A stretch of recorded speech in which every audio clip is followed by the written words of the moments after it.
Hi there, Vasco Duarte here, your host. I wanted to share a story with you.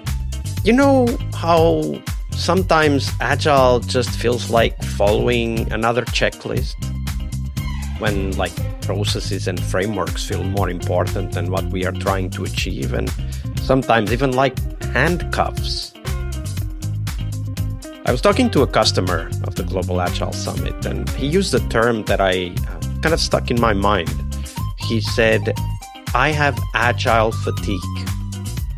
And I've heard that a lot from people since then. But here's the thing, it doesn't have to be this way. So we started thinking, and at the Global Agile Summit, which is happening this May, we're bringing together practitioners who've actually done that, who've broken free from this, install the framework kind of mindset. We want to focus the summit on real-life, first-person stories of Agile succeeding that inspire you to action. We're talking real experiences, practical solutions, and of course, amazing insights from leaders like Gojko Adzic, who will be one of the keynote speakers, and Jürgen Apelo, who will be one of the keynote speakers as well. If you're ready to leave the Agile fatigue behind, just join us in Tallinn. The early bird tickets are now available at the globalagilesummit.com. And mark your calendars. We will have workshops on May 18th, that's a Sunday. And then the conference itself will happen on May 19th and 20th of 2025 in Tallinn, Estonia. So let's make Agile exciting again. And remember, go to globalagilesummit.com, that is, and get your early bird ticket now. It will only be available until early March, so grab it now. And now, on to the episode. Hello, everybody. Welcome to our TGIF and Product Owner episode this week with Antti Horelli. Hey, Antti. Welcome back. Thank you. It's already Friday. Wow. Great to be here. Time flies when you're having fun, doesn't it? Indeed. All right. So we'll talk about great product owners at the end. So stick around, everybody, to listen to the story of a great product owner. But first, let's start with the opposite. What might have been potentially the worst product owner anti-pattern you've witnessed in your career? All right. Well, I'll go a bit back into the earlier part of my career, and I guess the worst PO I've kind of witnessed actually from a side is the PO who was never there. So there was a product owner assigned to a team, but he had a lot of other managerial work to do as well. And at that point, I think the PO being present with the team wasn't really required that much. It wasn't understood how valuable or mandatory that is. So it was kind of an hour a day, hour a week, or a couple hours a week, or something like that. And you could really see that the team was struggling to understand what they were supposed to do. Whenever they had a question, there was a really long time to get an answer. And I was kind of more junior at that point, didn't really realize what an anti-pattern this was, but looking back at it later on, it was very clear that it was not working. Scrum was not working at all like it should have. So yeah, the PO has to be there. You have to have a PO. That's my number one rule. Absolutely. Okay, but in this particular story, the PO was there. You said something that maybe is worth exploring. Yeah. At that time, it wasn't understood how important it is for the PO to be present with the team. Now, and this is very important, right? Because I don't know when this happened, but certainly in my earlier career, it was perfectly fine for somebody who wrote the requirements to never show up after the requirements were written, right? Like it was understood. It was kind of expected. The requirements are here. Why aren't you coding, as the old song goes? What has changed when you think about the role of the PO, the earlier understanding and the current understanding, Antti, in your mind? What has changed? Why is it so critical for us now, and we understand it, that the PO be always present with the team? Yeah, I think what I specifically saw earlier in this kind of bad case was that there was a sprint planning, the PO was there. And kind of after that, the PO was, the next time he was present was maybe in the sprint review.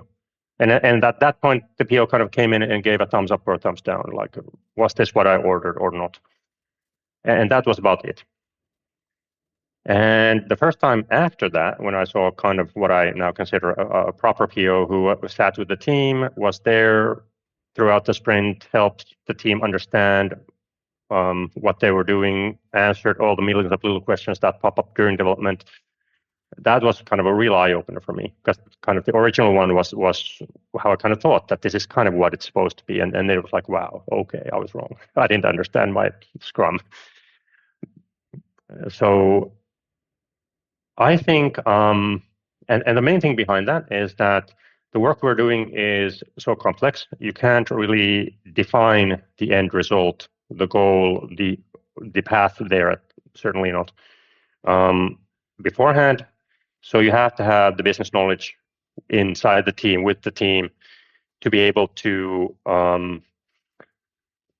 get the understanding while we're doing the work. Whenever a question pops up, whenever something to learn from pops up, whenever we reach a dead end and might have to pivot to another solution, you have to have the business understanding there. Otherwise, we can't succeed.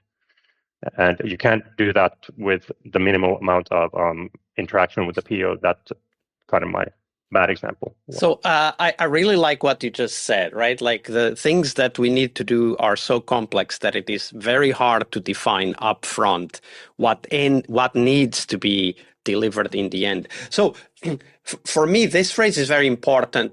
It is obvious, for me at least, that it's true. But for me, this is very important because it highlights one of the philosophical misunderstandings about software that has been there because of project management as a discipline. Because in project management as a discipline, there's this theoretical understanding that the end result needs to be defined up front. So you need to define what you're going to deliver before you start working on it. But that is not possible with software, not possible at all.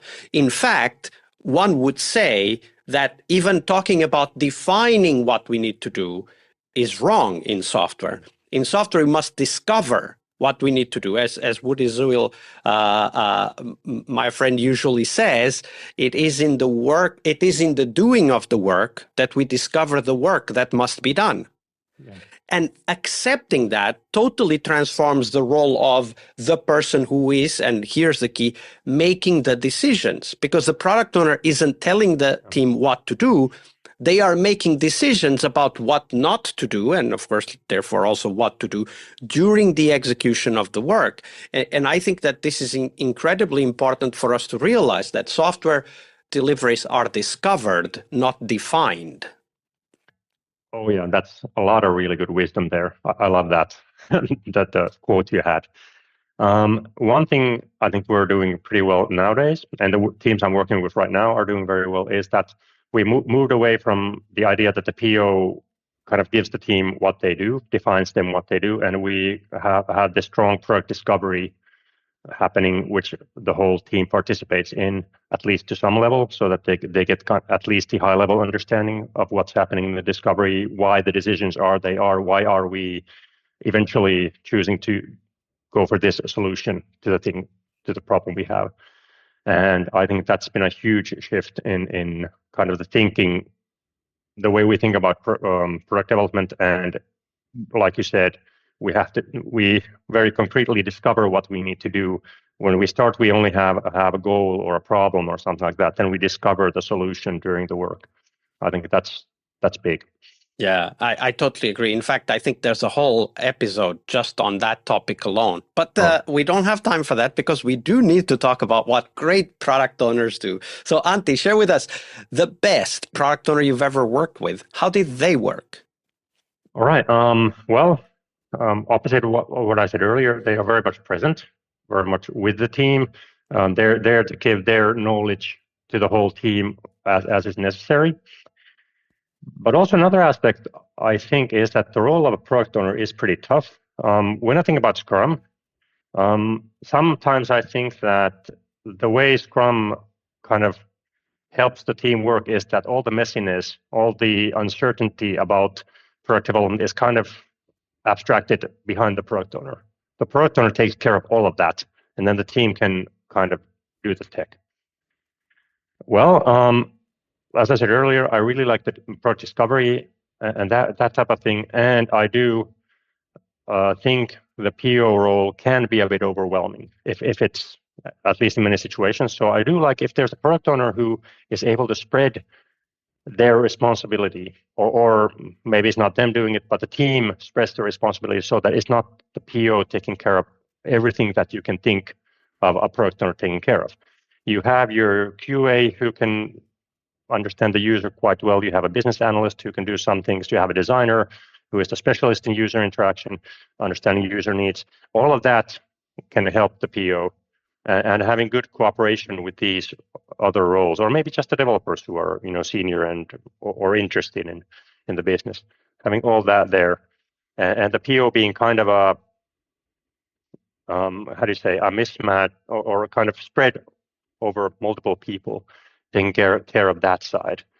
I think that's maybe one of the situations where I've seen maybe the best success as a PO, and that's attributed to multiple people, not just the product owner. But still, I think that's something to maybe strive for. Of course, again, it's about the situation. What's your product? What's your thing? But still. And another great example of a different perspective that has emerged over time, because of course the original Scrum was very strong on this idea of hiding all the messiness and chaos behind the PO role, right? Like the PO was very often referred to as the single wringable neck or the CEO of the product, for example. But when you go into a discovery process, just like what you illustrated with your example, it's not possible to have one person only. And many other roles have come up because of that. Like, for example, the UX person that is coordinating and making sure that we get information coming in from the discovery process, or sharing the responsibility of defining what to do together with the team, like setting a goal, defining a problem, but then working with the team to define the solution. All of those are great examples of, as you said, sharing the responsibility that is in the PO accountability, as the Scrum Guide these days call it. And I think it's very important for us to realize that it's actually a strength, it's a power of the PO to be able to share the responsibility, and of course also motivate others to take it, right? Because responsibility is taken, not given. Absolutely. Yeah, that's very, very well said. You have to be able to spread it and kind of make it happen and balance it out as well. Yeah. So, Antti, that was a great week of episodes. Thank you for all of that, all of the stories that you've shared with us. But we're getting close to the end. Before we go, though, if people want to get in touch with you, know more about what you are doing, where should they go? Awesome. If you want to get in touch with me, please do. I would love that. You can find me on LinkedIn, for example. So that's probably the most direct route. Throw me a message there. Absolutely. Everybody, why not send a contact request and share a question in the note or a comment or whatever that is. Antti, absolutely. We'll put the link in the show notes so that people can easily find you. Thank you very much for your generosity with your time and your knowledge. Thank you, Vasco, for having me. This was a blast. And as always, I learned. So that's great. We really hope you liked our show. And if you did, why not rate this podcast on Stitcher or iTunes? Share this podcast and let other Scrum Masters know about this valuable resource for their work. Remember that sharing is caring.